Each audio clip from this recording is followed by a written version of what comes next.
About this, the images coming out of Afghanistan are absolutely heartbreaking, and here are some of them right here. All those people just packed into these planes, running after these, military members, hoping that they can make it out. It is heartbreaking. Hundreds of Afghan citizens packed into planes, desperate to flee the country as the Taliban takes over.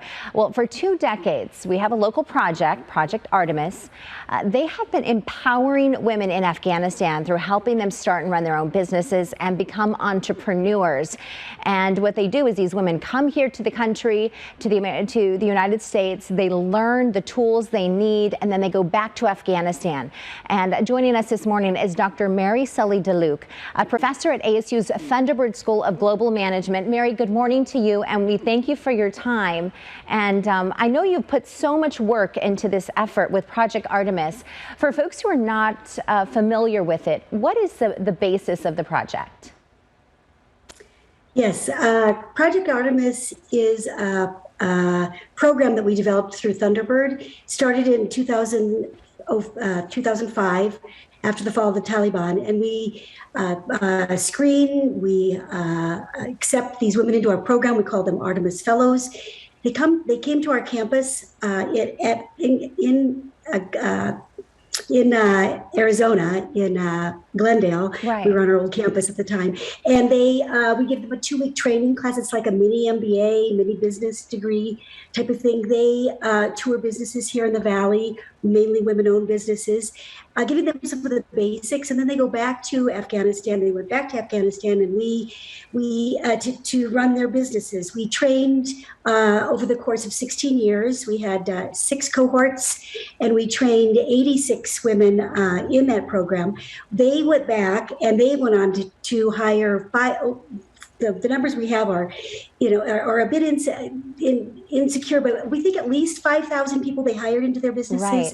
And then they also trained about 10,000 other women in the process, being leaders in business. So Mary, if I can ask you, I know that over the course of all these years, you've been able to post pictures and details on these women and the successes they've been able to make. But since this whole situation in Afghanistan has happened, you've had to take that information off your website to protect these women who are in hiding.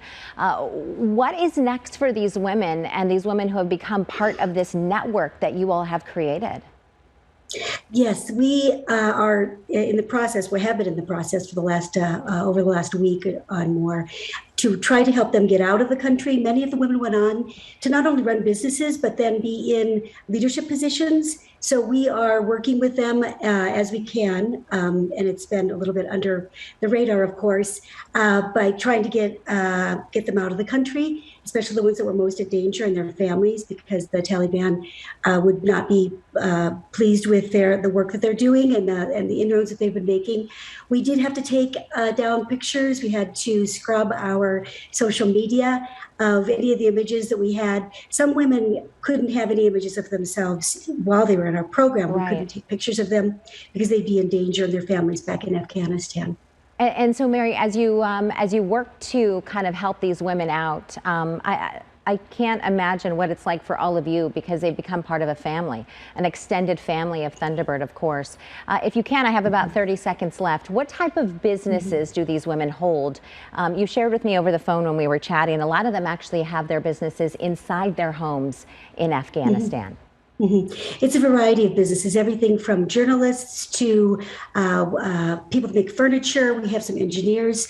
Some of them have, they make clothing, like uniforms that you wear, like in banks, that type of thing.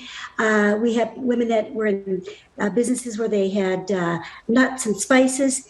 Many of these women had to work with other women. They had to go to the women's homes because the women couldn't leave the homes. And so they bring the products to them.